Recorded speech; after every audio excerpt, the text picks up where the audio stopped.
Assalamualaikum warahmatullahi wabarakatuh.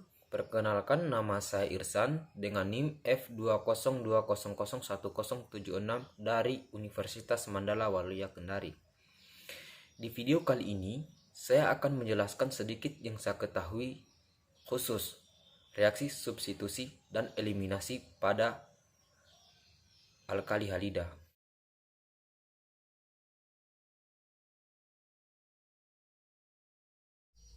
Alkali halida bisa melakukan dua jenis reaksi yang ketika diserang oleh nukleofil. Yang pertama di sini yang kita bahas yaitu reaksi substitusi.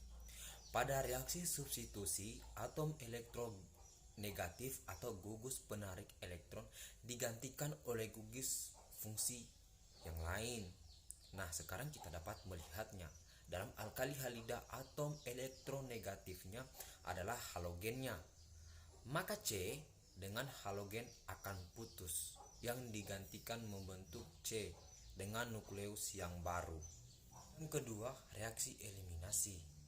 Pada reaksi eliminasi, atom elektron negatif atau gugus penarik elektron dihilangkan secara bersamaan dengan hidrogen dari karbon yang berdekatan.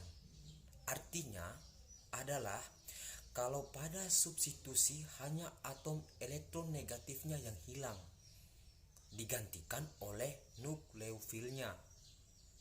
Maka pada eliminasi terjadi kehilangan pada atom elektron negatif yang bersamaan dengan hidrogen pada atom C yang berkaitan dengan dia, sehingga dia membentuk ikatan rangkap.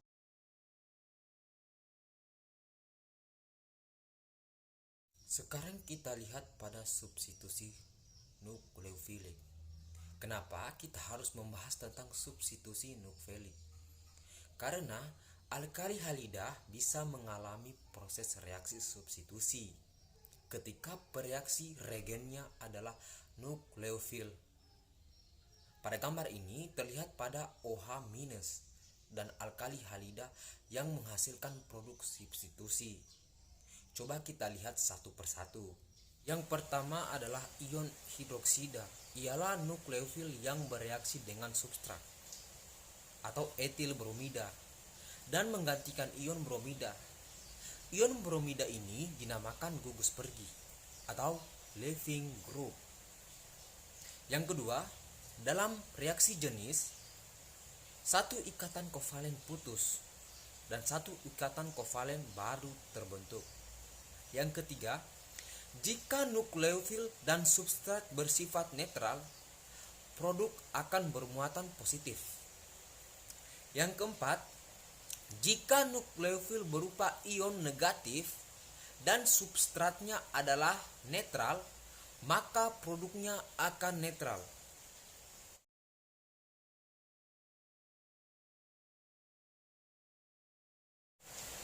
Mekanisme substitusi nukleofilik. Terdapat dua mekanisme utama nukleofilik, yaitu SN2 biasa disebut nukleofilik bimolekular dan SN1 nukleofilik unimolekular.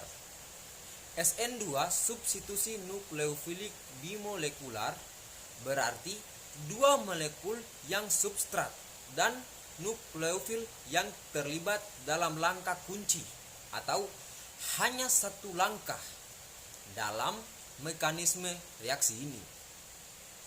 Dalam SN1, substitusi nukleofilik unimolekular yaitu langkah penentu lajunya yang terlambat, hanya melibatkan salah satu dari dua reaktan, yaitu substrat. Tahap penentu laju ini tidak melibatkan nukleofil sama sekali.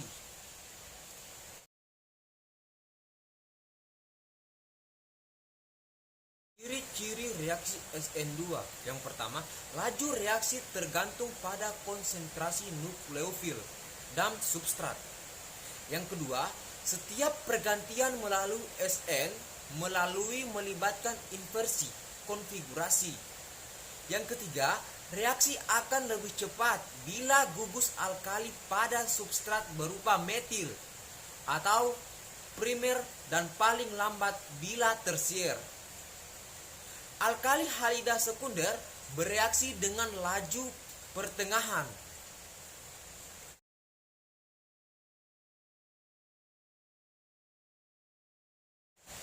Faktor-faktor yang mempengaruhi reaksi SN2 ada 3. Yang pertama, gugus pergi. Yang kedua, nukleofil. Dan yang ketiga, pelarut.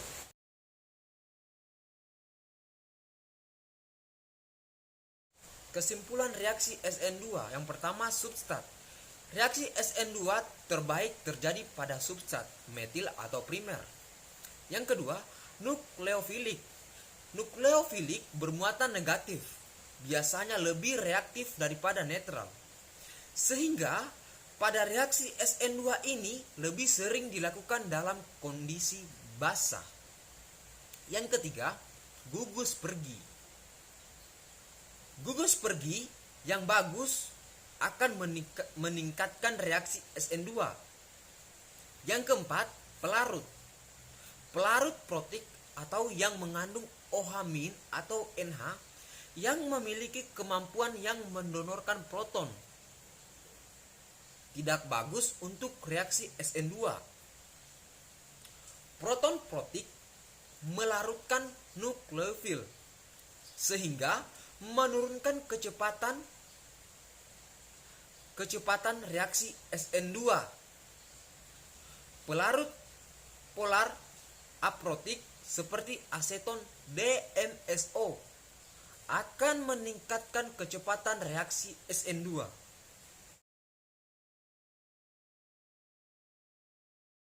Sekarang kita bahas tentang substitusi nukleofilik unimolekular SN1. Yang pertama, reaksi ini mencapai hasil yang sama seperti reaksi SN2, yaitu pergantian gugus pergi oleh nukleofil, tetapi berbeda secara mekanisme.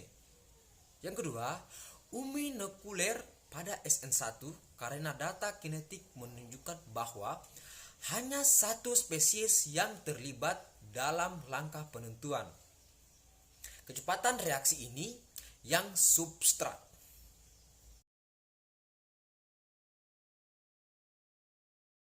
Hal-hal yang mempengaruhi reaksi SN1. Yang pertama, gugus pergi. Yang kedua, substituten pada substrat. Ciri-ciri pada reaksi SN. Yang pertama, laju reaksi tidak bergantung pada konsentrasi dan pada nukleofil. Yang kedua, jika karbon gugus pergi merupakan stereogenetik, reaksi berlangsung terutama dengan hilangnya aktivitas optis atau arti resamisasi. Yang ketiga, reaksi paling cepat bila gugus pada alkil pada substrat keadaannya tersier dan paling lambat bila primer.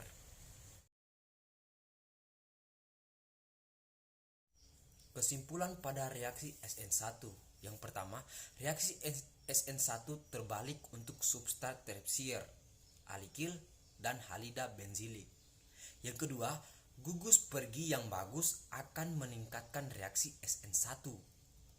Yang ketiga, nukleofil harus yang non basah untuk menghindari kompetisi dengan eliminasi tetap. Tidak akan mempengaruhi kecepatan reaksi. Yang keempat, pelarut polar. Pelarut polar dapat menstabilkan intermediate karbokation sehingga meningkatkan reaksi. Sekarang saya akan menjelaskan reaksi-reaksi eliminasi E1 dan E2. Eliminasi E2, singkatan E2 menunjukkan informasi tentang eliminasi bimolekuler, di mana bimolekuler maksudnya data kinetik menunjukkan dua molekul, yaitu substrat dan nukleofil, terlibat dalam langkah penentu kecepatan reaksi. Bagaimana reaksi E2 terjadi? Reaksi E2 terjadi jika reaksi alkil halida direaksasikan dengan suatu basa kuat seperti ion hidrogen atau alkosida. Eliminasi unimolekuler E1.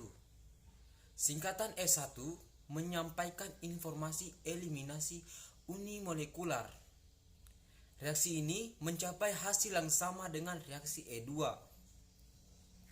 Tetapi secara mekanis berbeda karena melibatkan perantara karbon kation. Sama seperti mekanisme E2 yang memiliki mekanisme hampir sama dengan SN2. Mekanisme E1 hampir mirip dengan reaksi SN1. Langkah awal adalah pembentukan perantaran. Karbon kation yang melalui kehilangan halogen. Reaksi-reaksi persaingan E1 dan E2. Yang pertama, satu-satunya reaksi eliminasi yang dialami alkil halida primer dan sekunder adalah reaksi E2. Karena karbon kationnya relatif tidak stabil. Yang kedua, alkil halida tersier akan bereaksi secara mekanisme reaksi E2 dan E1, di mana reaksi E2 lebih disukai jika menggunakan basa kuat dengan konsentrasi tinggi. Sehingga reaksi E2 disukai jika menggunakan basa lemah pada konsentrasi kecil. Itulah hasil dari video saya yang bisa saya jelaskan. Bila ada kata yang salah mohon dimaafkan karena kesempurnaan hanya milik Allah. Saya akhiri, wabillahi taufik wal hidayat. Wassalamualaikum warahmatullahi wabarakatuh.